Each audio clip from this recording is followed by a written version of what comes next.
Bom, pessoal, a gente vai ter que ser muito breve, porque o Guilherme e o Pedro têm que partir para Londres lançar o guia. Então eu vou fazer uma pergunta rápida e depois a gente abre para 2 ou 3 perguntas de vocês, tá? Acho que a primeira coisa que me ocorreu foi dar uma bronca no Guilherme e no Pedro por esse edifício não estarem no guia de alguma forma. E isso porque eu achei fenomenal o guia de vocês, e o que eu fiquei pensando vendo a apresentação é como ele permite uma leitura complexa, como ele permite uma leitura complexa sobre esses edifícios. Que normalmente a gente tem uma apreciação muito rasa deles, talvez vocês até enfatizaram a questão da imagem, né? Como nas publicações, geralmente é uma imagem do objeto, e como existem várias camadas que a gente pode perceber, esses casos são casos, enfim, dignos por terem diversas camadas, né? O edifício Argentina, o Sheraton. Então eu acho que foi bastante interessante ver isso. Até eu mesmo, macaco velho aqui do Rio de Janeiro, descobri coisas que eu não sabia, né?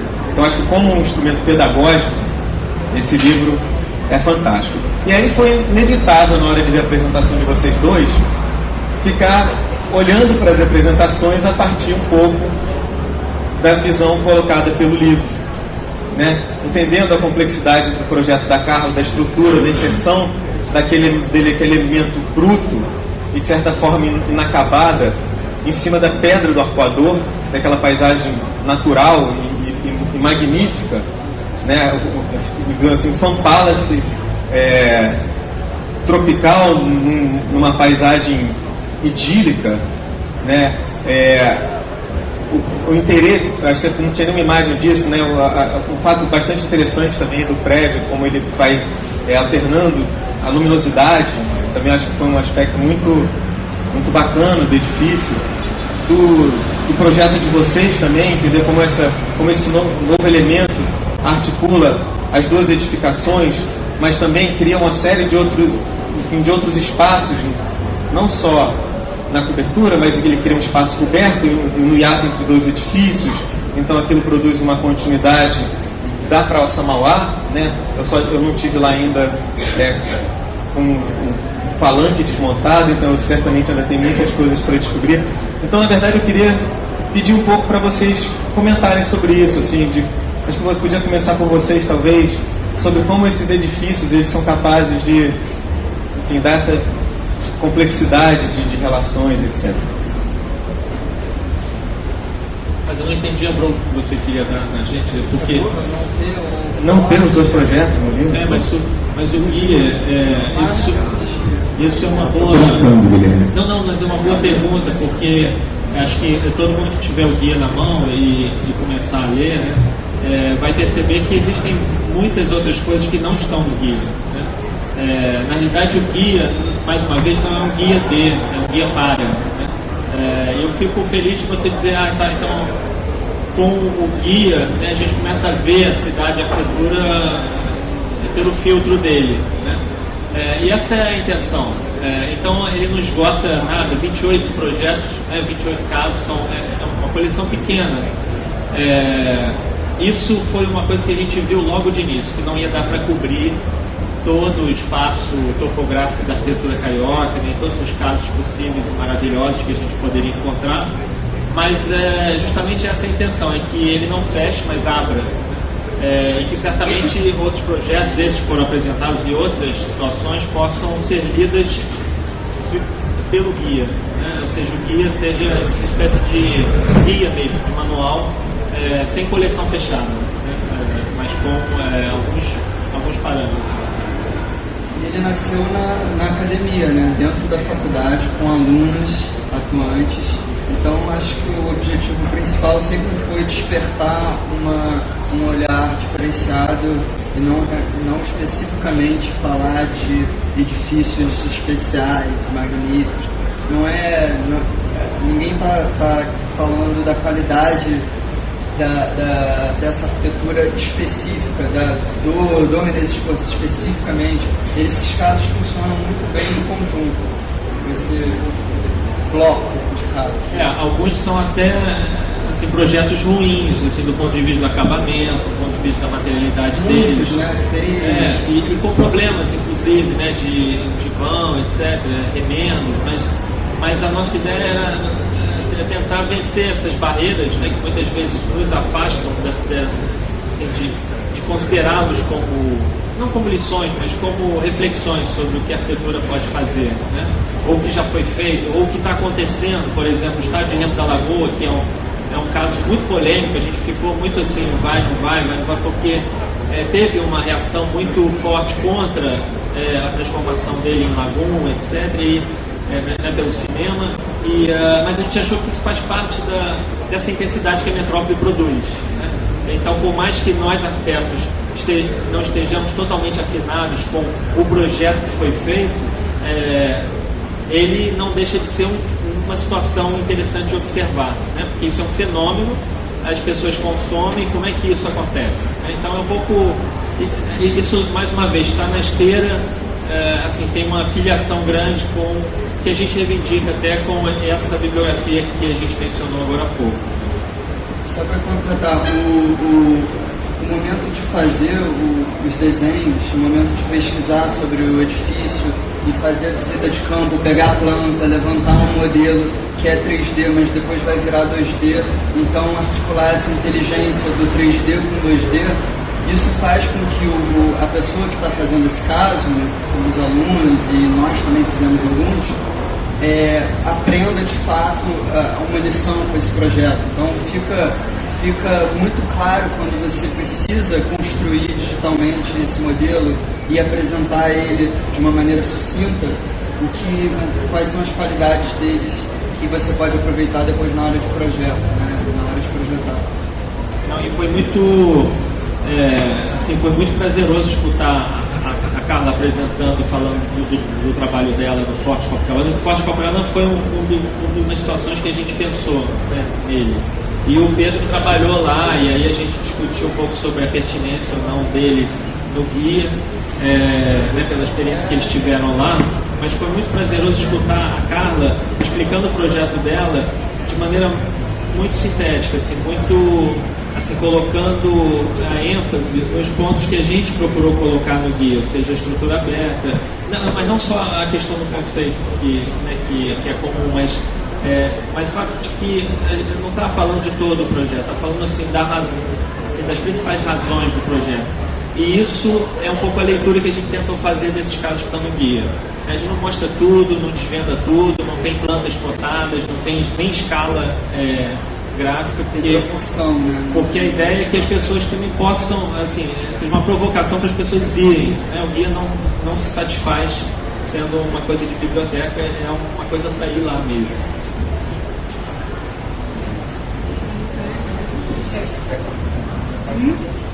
Eu queria perguntar para o Bernardo,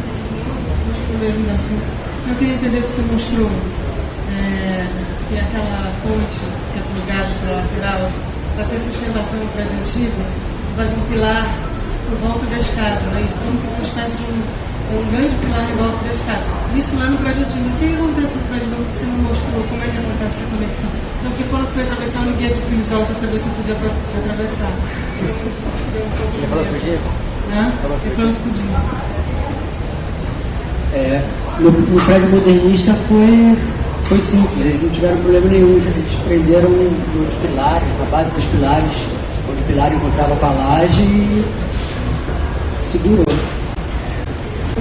O grande problema foi no prédio, no Palacete, que a gente já tinha um plano, já tinha aquela escada já tinha duas paredes enormes que venciam o prédio inteiro, então ali foi onde a gente ancorou a passarela. Como ela é inclinada também, o peso acho que acaba mais no Palacete mesmo.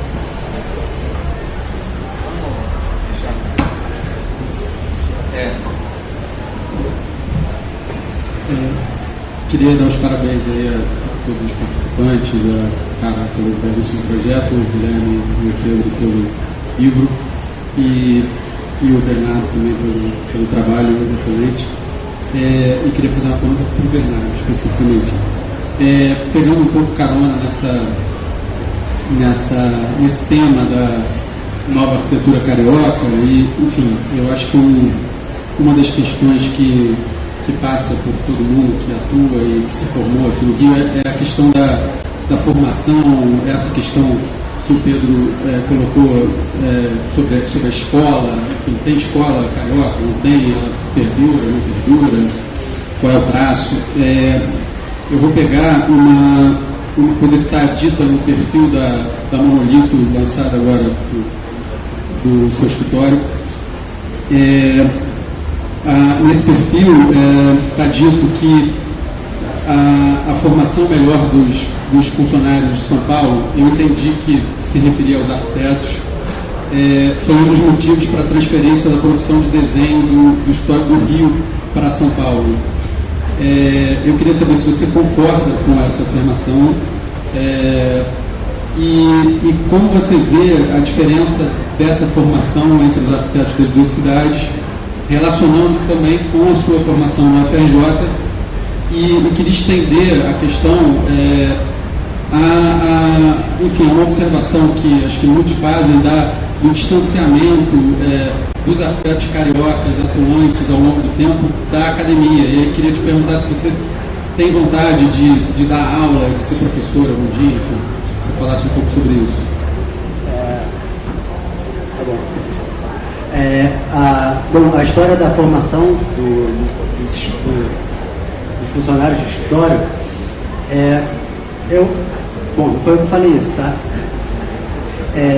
Mas eu acho que tem a ver com o escritório de São Paulo sempre teve uma coisa que unia as pessoas e que por algum motivo virava uma brincadeira trabalhar lá.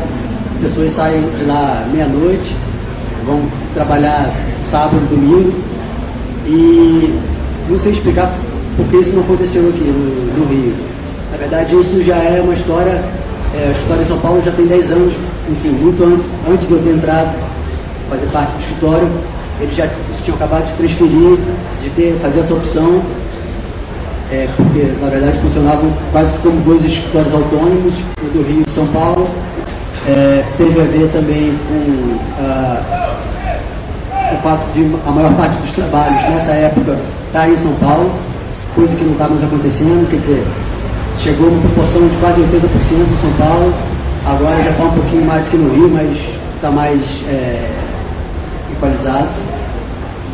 E eles tinham realmente uma coisa assim de se unir e trabalhar, e que por algum motivo não aconteceu aqui. Acho que não sei se tem a ver com formação, com a academia. O que mais sobre a escola carioca? É difícil, né, identificar. Talvez eu possa falar do Zanini, que tem a ver com a história de Cláudio, do meu pai, enfim. Tem algumas pessoas que pegaram esse caminho, mas é menos formal, é mais intuitivo, né? Eu acho que é menos acadêmico também. Eles ainda viram essa história do Paulo Mendes ainda, né? Do concreto, isso para eles virou uma moeda, assim, né? Respondi?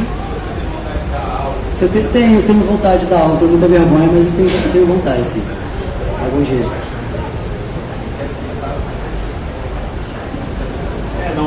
É interessante a pergunta sobre essa desvinculação de quem pratica a arquitetura com quem ensina, né? Acho que tem a ver com o próprio perfil de como a universidade aqui é pensada, as escolas são pensadas, valoriza muito a titulação, etc.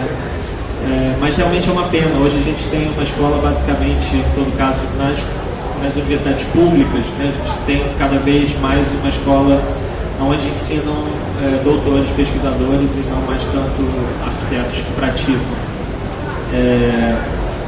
A gente tenta reverter isso como a gente pode, mas ao mesmo tempo, né, isso permite ter na academia um distanciamento em relação à prática e até ir construindo aos poucos uma crítica em relação a ela, né? E é isso que a gente tenta fazer, porque se você não tem mais a pessoa que pratica na sala de aula, né, você tem que ao menos poder construir uma crítica a essa prática.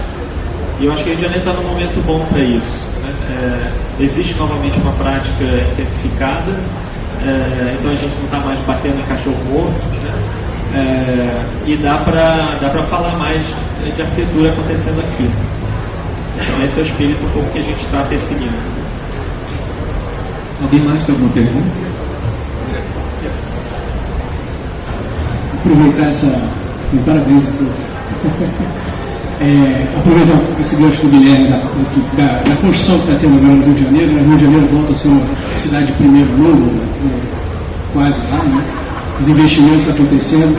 E aí é uma questão que eu acho que permeia um pouco todos vocês, que é a tal da legislação urbanística, que sempre se atribui, né? O livro, você vê os exemplos híbridos, né? E sempre coloca que a forma da cidade, a culpa é absoluta do arquiteto, né? E quando você começa a trabalhar, vai começar a fazer um prédio aqui, uma casa ali, você vai na prefeitura e vê que tem uma legislação extremamente consolidada, principalmente aqui no Rio de Janeiro, que dá forma a essa cidade monofuncional, de arquiteturas monofuncionais, né, de volumetrias idênticas. E o interessante é que o trabalho de vocês três, de alguma forma, sai pela tangente, né, da questão da legislação. E aí você vê formas belas, né? O pavilhão da Carla, o livro, o museu.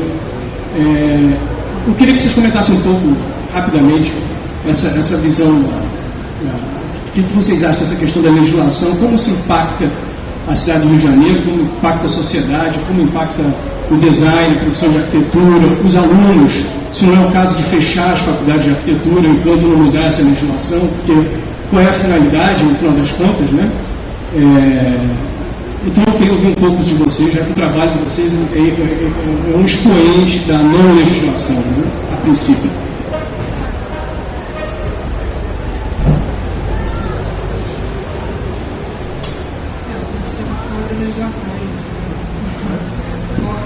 Da legislação. Tem um problema no início com a aprovação no prefeito. Mas deu tudo certo. Não sei o que dizer. Muito radical você de querer destruir, parar a universidade. Nessa reunião de patrimônio que a gente foi, na reunião de patrimônio que a gente foi para aprovação do Forte, elas falaram que era o último projeto no campo de Marte desse tamanho. No entanto, está só 8 metros mais alto que a Pinheiro, que constrói lá toda hora. Foi uma grande novela esse 8 metros. Só. Porque a Pinheiro o impacto é bem menor, né? Eu acho que a legislação serviu e serve ainda muito para amparar as críticas, eu acho, desqualificadas de projeto também na academia. É muito fácil você um trabalho que não atende a legislação, então parabenizá-lo porque ele atende a legislação. Então ela virou, durante muito tempo, ela funcionou como um parâmetro de crítica e de julgamento da arquitetura. A norma, acho que você está funcionando. Então, isso é um debate que a gente também tenta desenvolver lá, mas não é fácil, porque justamente os próprios arquitetos colocam para fora, expressam essa angústia, essa dificuldade de restrições que a legislação impõe. Mas eu acho que é para isso que a gente também tem que falar. No guia, mais uma vez, a gente coloca o dedo em alguns decretos, né, que existem no Rio de Janeiro que impedem algumas coisas. Eu acho que é por aí, acho que tem que colocar na praça essa discussão para o poder público sentir também o quanto a gente está alijado de outras possibilidades. Inclusive, se a gente compara Rio, São Paulo, ou Rio de Janeiro e outras situações no Brasil, né? Então não precisa nem ir para muito longe, né? Para ver que a nossa legislação é bastante restritiva em alguns aspectos. Mas eu acho que a gente também tem que poder transcender isso. Eu sinto falta de poder mostrar para os meus alunos projetos de escritórios cariocas que não necessariamente são realizados, mas que são idealizados, pensados, né? E eu acho que essa margem que não se realiza, ela poderia ser mais demonstrada, mais divulgada, mais difundida, e eu acho que isso acontece no exterior e não acontece suficientemente no cenário do Rio de Janeiro. Coisas que não necessariamente são construídas, então não precisam atender a legislação e são pensadas. Sérgio Bernardes foi um cara que fez muitos projetos que nunca foram realizados, talvez nunca serão. Mas essa produção teórica, né, intelectual de projeto que não se realiza, ela muitas vezes impulsiona uma reflexão que pode chegar a tocar algumas mentes que legislam, né? Então acho que é um pouco isso. Se a gente esperar que o legislador mude a legislação, acho que a gente pode ficar esperando muito tempo. Mas é interessante que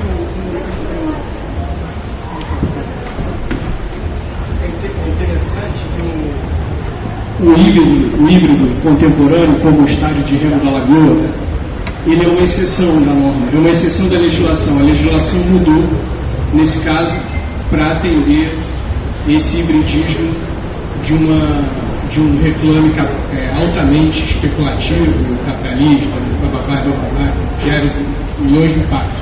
Então, na verdade, você tem essa mudança de legislação, ela ocorre a todo momento. A gente vê a cidade hoje como ela está, mas é muito pontual para atender interesses muito específicos, né? muito pontuais. Isso aqui isso de alguma forma não se alastra e qualifica, né, os passos. Mas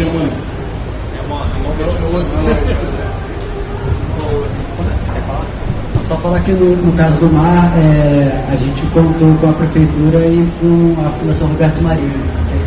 Acho que dá para pensar em aprovar aquele negócio, né? Em cima do prédio não era tombado, era protegido, mas o Washington Fajardo, enfim, está do nosso lado lá. Isso ajudou bastante.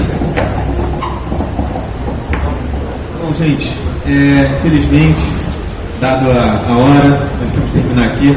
Eu queria agradecer a vocês, eu acho que foi um ótimo começo para essa série. Acho que todo mundo sai daqui muito bem impressionado. Obrigado.